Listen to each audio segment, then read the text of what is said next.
Good afternoon साथियों। आज की संविधान की श्रृंखला में फिर से आप सभी का मैं स्वागत करता हूं। पिछली कक्षाओं में हमने भारतीय संविधान के संवैधानिक विकास के चरण को प्रारंभ किया था और हम लोगों ने 1773 के रेगुलेटिंग एक्ट के बारे में देखा था। आप सभी विद्यार्थियों का बहुत प्यार मिला और लगातार हम प्रोत्साहित हो रहे हैं ऐसे वीडियो बनाने के लिए और हमारे एकेडमी के द्वारा यह एक नया कार्य प्रारंभ किया गया जिसमें आप सभी का सहयोग अपेक्षित है। तो चैनल को आप सभी लाइक करिए, सब्सक्राइब करिए, शेयर करिए और बेल आइकन की घंटी को भी बजाइए। तो संवैधानिक विकास के अगले चरण की ओर हम लोग बढ़ते हैं। पिछले कक्षाओं में हम लोगों ने 1773 के रेगुलेटिंग एक्ट के बारे में देखा था कि 1773 के रेगुलेटिंग एक्ट की कौन कौन सी प्रमुख विशेषताएं हैं। आप लोगों को याद नहीं होगा तो रिकॉल करते हैं। सुप्रीम कोर्ट की स्थापना हुई, बंगाल का गवर्नर जनरल बन गया। तो इस तरीके के बहुत प्रमुख क्या है संशोधन कुछ देखने को मिले थे। आज की कक्षा में इसके आगे की कड़ी को हम देखते हैं। तो 1773 के एक्ट के बाद एक जो प्रमुख एक्ट आया वो था 1781 में एक एक्ट आया था, एक्ट ऑफ सेटलमेंट। हालांकि यह परीक्षा की दृष्टि से बहुत ज्यादा महत्वपूर्ण क्या है नहीं है। तो था क्या इसमें, तो 1773 के अधिनियम की कमियों को दूर करने के लिए इसको लाया गया। इनमें जो कमियां थी उसको दूर करने के लिए एक्ट ऑफ सेटलमेंट लाया गया और परीक्षा की दृष्टि से यह उतना महत्वपूर्ण क्या है नहीं है। तो सिर्फ जानते रहिए कि 73 के बाद 1781 में भी एक एक्ट आया, एक्ट ऑफ सेटलमेंट, जो इनकी कमियों को दूर करने के लिए लाया गया। इसके बाद जो बड़ा प्रमुख एक एक्ट आया जिसके बारे में हमको चर्चा करनी है, क्योंकि 81 का एक्ट इतना महत्वपूर्ण जो है वो नहीं था। तो अगला जो प्रमुख एक्ट आया वो था 1784 का फिक्स इंडिया एक्ट। तो 1784 का फिक्स इंडिया एक्ट जब लाया गया तो कुछ 2-3 प्रमुख जो थे वो संशोधन जो है वो देखने को हमको मिले। सबसे पहला जो संशोधन फिक्स इंडिया एक्ट में देखने को मिला, आपको याद होगा हम लोगों ने पढ़ा था 1773 के अधिनियम में कि गवर्नर जनरल की सहायता के लिए एक परिषद बनाई गई थी, 4 सदस्यीय परिषद थी। कब? 1773 के अधिनियम में। तो गवर्नर जनरल की जो परिषद थी जिसमें सदस्यों की संख्या कितनी थी? 4 थी। तो पहला काम क्या किया गया, सदस्यों की संख्या में कमी की गई। तो जो सदस्य थे उनकी संख्या में क्या की गई, कमी कर दी गई। कितनी कमी हुई? तो ये जो संख्या 4 थी ये घट करके कितनी हो गई, 3 हो गई। और कहां पर कमी हुई? तो गवर्नर जनरल के परिषद में। तो गवर्नर जनरल के परिषद में सदस्यों की संख्या में कमी की गई और कितने सदस्य हो गए? 3 सदस्य हो गए, जो प्रथम बात इस अधिनियम में देखने को मिली। दूसरी जो प्रमुख बात देखने को मिली, अभी तक भारत में जो शासन, प्रशासन और व्यापार, यह दोनों काम कौन करती थी? ईस्ट इंडिया कंपनी किया करती थी, कंपनी प्रशासन कर रही थी। पहली बार कंपनी के कार्यों को बांटा गया। और बांटा कैसे गया? तो कंपनी के कार्यों को 2 भागों में क्या कर दिया गया, बांट दिया गया। कौन कौन से? पहला व्यापारिक कार्य और दूसरा राजनैतिक कार्य। तो कंपनी के कार्यों को 2 भागों में बांट दिया गया, व्यापारिक कार्य और राजनैतिक कार्य। व्यापारिक कार्यों की देखभाल कौन करता था? तो वो करते थे COD, कोर्ट ऑफ डायरेक्टर्स। इन कार्यों को देखा करते थे कि कंपनी के जो व्यापारिक कार्य होंगे उसको कौन देखेगा? कोर्ट ऑफ डायरेक्टर्स देखेंगे। और ये जो व्यापारिक कार्य थे एक तरीके से हम कह सकते हैं कि कंपनी पर नियंत्रण की कोशिश थी कि कंपनी जो कार्य कर रही है वो सही तरीके से व्यापार कर रही है कि नहीं कर रही। क्योंकि कंपनी जब आई तो इसका एकमात्र उद्देश्य क्या था? भारत में व्यापार करना। तो व्यापारिक कार्यों को किसको? COD को सौंपा गया और कंपनी के जो राजनीतिक कार्य थे ये बदल दिए गए और ये इसके लिए एक नई संस्था का गठन किया गया। वो संस्था बनी कौन सी? BOC, बोर्ड ऑफ कंट्रोल्स का गठन किया गया। इस अधिनियम की सबसे महत्वपूर्ण बात यही है कि कंपनी के व्यापारिक कार्यों को और राजनीतिक कार्यों को पृथक पृथक कर दिया गया, अलग अलग कर दिया गया। याद रखेंगे, व्यापारिक कार्यों के लिए ही कहीं कहीं पर वाणिज्यिक कार्यों का प्रयोग है ना, वाणिज्यिक शब्द का प्रयोग भी किया जाता है। तो कंपनी के व्यापारिक या वाणिज्यिक कार्यों को राजनीतिक कार्यों से अलग किया गया, पृथककरण किया गया। और व्यापारिक कार्य देखने के लिए कौन, सीओडी नामक संस्था थी, और राजनीतिक कार्यों को देखने के लिए कौन सी थी, बीओसी, बोर्ड ऑफ कंट्रोल्स नामक क्या थी, संस्था थी। और यह कंपनी के राजनीतिक कार्यों को देखा करती थी। अगला जो प्रमुख इसमें संशोधन हुआ, अभी तक ये जो क्षेत्र था ये ब्रिटिश इंडिया का क्षेत्र नहीं कहलाता था, ये कहलाता था कि कंपनी का ये क्षेत्र है, कंपनी शासन कर रही है। पहली बार इस क्षेत्र को क्या कहा गया, ब्रिटिश आधिपत्य का क्षेत्र या अंग्रेजों का क्षेत्र कहा गया। तो क्या कहा गया, ब्रिटिश आधिपत्य का क्षेत्र, British position in India, British आधिपत्य का क्षेत्र, अंग्रेजों का क्षेत्र क्या है, इसको बोला गया कि यह जो क्षेत्र है ये ब्रिटिश आधिपत्य का ही क्या है, क्षेत्र है। तो ये तीन प्रमुख क्या हुए इस अधिनियम में संशोधन क्या है किए गए। याद रखना है क्या क्या हुआ, गवर्नर जनरल की जो परिषद थी इसमें सदस्यों की संख्या को घटा करके 4 से 3 किया गया। कंपनी के व्यापारिक और राजनीतिक कार्यों को अलग अलग किया गया। व्यापारिक कार्यों के लिए कौन, सीओडी का गठन किया गया। राजनीतिक कार्यों के लिए किसका, बीओसी का गठन किया गया। और इस क्षेत्र को पहली बार क्या कहा गया, ब्रिटिश आधिपत्य का क्षेत्र जो है वो कहा गया। आप चाहे तो इसका स्क्रीनशॉट भी यहां से ले सकते हैं। आगे अब हम लोग बढ़ते हैं इसी संवैधानिक विकास की श्रेणी में। तो जो अगला जो एक कड़ी आया वो जब 1784 का ये पिटसिंघिया एक्ट आया, इसके बाद अगला जो एक एक्ट आया जो उतना महत्वपूर्ण तो नहीं है लेकिन फिर भी जानना है, वो आया 1786 का एक एक्ट। 1786 का जब एक्ट आया तो दो प्रमुख चीजों की चर्चा क्या इस एक्ट में की गई थी।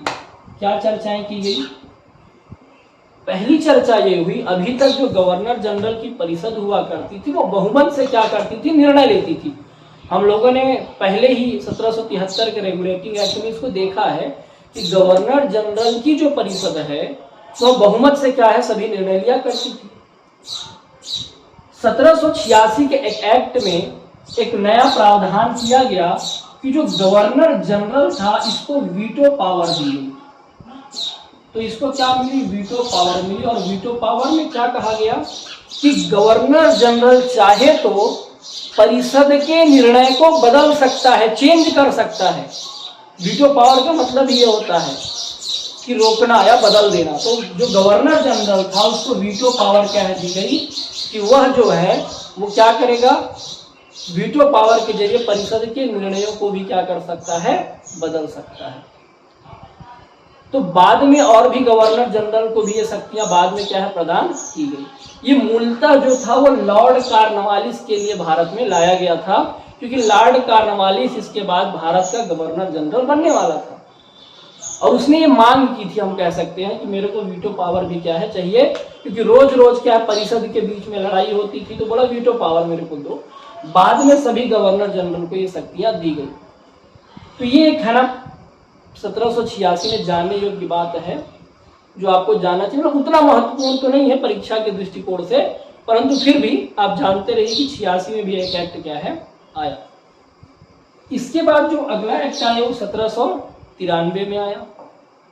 ठीक है, तो 1793 का एक्ट। 1793 के एक्ट में जो पहली प्रमुख बात कही गई, वो पहली प्रमुख बात कही गई कि अब 20 वर्षों बाद कंपनी के कार्यों की जांच की जाएगी कि कंपनी भारत में प्रशासन करने योग्य है या नहीं है। अभी तक देखिए हम लोग देखें कि कब आया, 1773 का एक्ट आया, फिर 1781 का एक्ट ऑफ सेटलमेंट आया, 1784 का पिटसिंघिया आया, फिर 1784 में आया और ये 1793 में आया। तो कोई क्रम नहीं है ना कि कभी भी आ जा रहा है। तो ब्रिटिश सरकार ने बोला कि एक काम करते हैं कि 1793 की एक्ट में ही लिख दिया गया कि 20 साल के लिए कंपनी का कार्यकाल क्या किया जा रहा है, बढ़ाया जा रहा है। तो कार्यकाल को कितना, 20 वर्ष बढ़ाने की बात, ये कंपनी का कार्यकाल 20 वर्ष बढ़ाया जा रहा है और 20 साल बाद क्या की जाएगी, इसकी समीक्षा की जाएगी, इसकी जांच की जाएगी कि कंपनी यहाँ पर शासन करने योग्य है या नहीं। तो 20 सालों के लिए इसको आगे बढ़ा दिया गया। दूसरा जो प्रमुख बिंदु ध्यान में रखना है कि जो गवर्नर जनरल को वीटो वाली शक्ति थी वो अब सभी, मतलब कहने का है कि जो भी गवर्नर जनरल अब आएगा यहाँ, उन सभी को क्या मिलेगी, वीटो पावर क्या है, मिलेगी। इस बिंदु को भी आपको ध्यान में रखना है। तो ये है ना 1793 के अधिनियम की बात थी क्या, कि 20 वर्षों के लिए कार्यकाल बढ़ा देंगे। सबसे प्रमुख बात यह है कि 20 सालों के लिए कार्यकाल क्या है, बढ़ गया। मतलब उतनी भी ज्यादा महत्वपूर्ण नहीं है परीक्षा की दृष्टि से, लेकिन फिर भी ध्यान आपको रखना है। तो 20 वर्षों के लिए कार्यकाल इनका बढ़ाया गया। अब 20 साल बाद आपको दिख रहा होगा 1793 की बात कर रहे हैं, मतलब 20 साल बाद कौन सा एक्ट आएगा, 1813 का एक्ट। और ये जो एक्ट है 1813 का, ये बड़ा महत्वपूर्ण क्या है, एक्ट है। यदि हम अभी तक के एक्टों की चर्चा करें तो सबसे महत्वपूर्ण एक्ट है 1773, 1784 और उसके बाद ये 1813। ये मोस्ट IMP एक्ट है, जहां से परीक्षाओं में प्रश्न क्या है, लगातार बनते हैं। 1781 का एक्ट ऑफ सेटलमेंट हो गया, या 86 का एक्ट हो गया, या 1793 का एक्ट हो गया, इतने महत्वपूर्ण नहीं है जितना कि 1813, 1784 और 1773 के एक्ट है। तो 1813 के एक्ट की प्रमुख प्रावधानों को देखते हैं। पहला प्रावधान यह लिखा गया जो 93 में लिखा गया था, क्या, कि कंपनी के कार्य को क्या किया जाएगा, कार्यकाल को फिर 20 साल के लिए बढ़ाएंगे, है ना। तो फिर से क्या बोल दिएगा कि कंपनी का जो कार्यकाल होगा ये कितने वर्षों के लिए बढ़ेगा, 20 वर्षों के लिए बढ़ा दिया जाएगा। तो कार्यकाल को 20 वर्षों के लिए क्या किया गया, बढ़ा दिया गया, जो 93 में भी लिखा था। इसका मतलब 13 के बाद अगला अधिनियम 20 साल बाद कब आएगा, 1833 में आएगा। तो पहला बात तो यही हुआ कि कंपनी के कार्यकाल को कितना, 20 वर्षों के लिए बढ़ाया गया।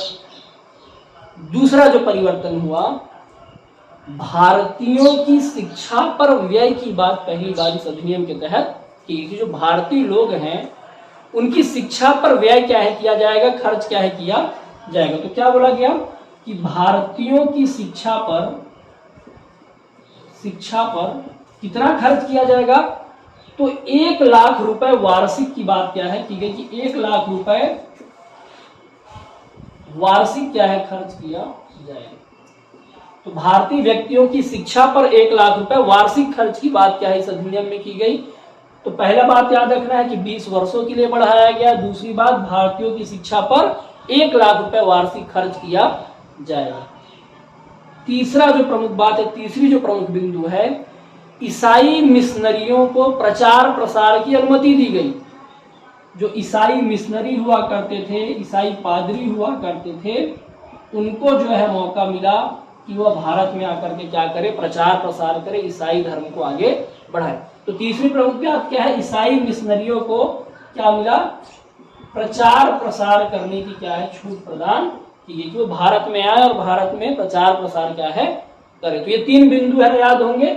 20 वर्ष के लिए बढ़ाए, शिक्षा पे खर्च किया और ईसाई मिशनरियों को प्रचार प्रसार की छूट मिली। ये 3 बातें हुई।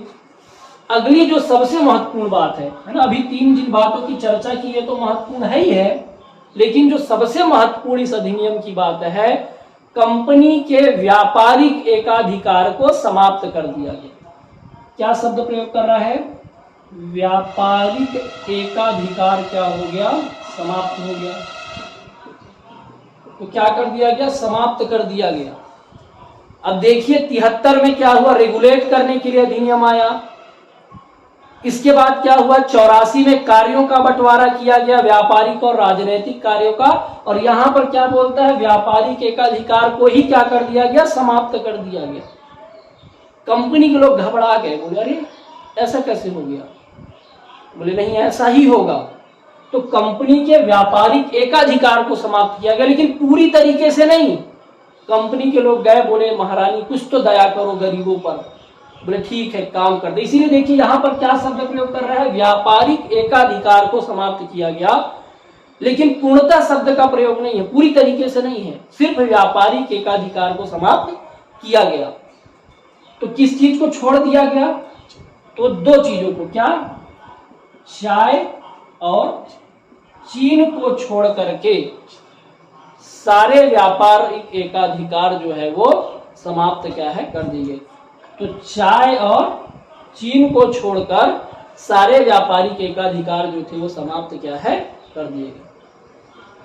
तो जो चाय है बहुत हम लोग पीते हैं, तो इसको भी बचाए रखे, बोले चीन से ही खरीदना भी है ना। भारत में भी होता था लेकिन चीन भी बड़ा उत्पादक था, तो चाय से बड़ा व्यापार होता था भारतीयों का। तो चाय और चीन को छोड़कर सारे व्यापारिक एकाधिकार जो थे वो कंपनी के समाप्त कर दिए गए। तो ये इस अधिनियम की सबसे महत्वपूर्ण बात है कि व्यापारिक एकाधिकार समाप्त हुए चाय और चीन को छोड़ करके। और तीन क्या क्या है? तो 20 साल के लिए बढ़ाया गया, ईसाई मिशनरियों को आने का मौका मिला और 1 लाख रुपए वार्षिक शिक्षा पर क्या हुए, खर्च हुए। तो आज हम लोगों ने जो चर्चा की इस क्लास में, जो दो प्रमुख अधिनियम थे वो 1784 का पिट्स इंडिया एक्ट और 1813 का अधिनियम। तो 84 में जो याद रखने वाली सबसे महत्वपूर्ण बात क्या थी? वो थी BOC का गठन, बोर्ड ऑफ कंट्रोल का गठन। और 13 में जो सबसे महत्वपूर्ण बात थी वो 4 थी, है ना। 4 में भी आप पहला वाला भूल भी सकते हैं कि 20 साल के लिए बढ़ा है, क्योंकि वो 20 साल बढ़ेगा ही अभी। तो सिर्फ 3 बातें प्रमुख है, क्या? ईसाई मिशनरियों का आगमन हुआ, 1 लाख रुपए वार्षिक शिक्षा पे खर्च हुआ, और चाय और चीन को छोड़ करके सारे व्यापारिक एकाधिकार क्या हो गए, समाप्त हो गए। तो इस तरीके से 1813 के अधिनियम की प्रमुख बातें थी। आगे की कक्षाओं में ऐसे ही हम और अधिनियमों की चर्चा करेंगे। तो ऐसे ही अच्छे वीडियो के लिए प्राय अकेडमी के साथ आप बने रहिए। चैनल को लाइक करिए, सब्सक्राइब करिए, बेल आइकन की घंटी को बजाइए और अपनी परीक्षा में निश्चित सफलता प्राप्त करिए। धन्यवाद आप सभी का।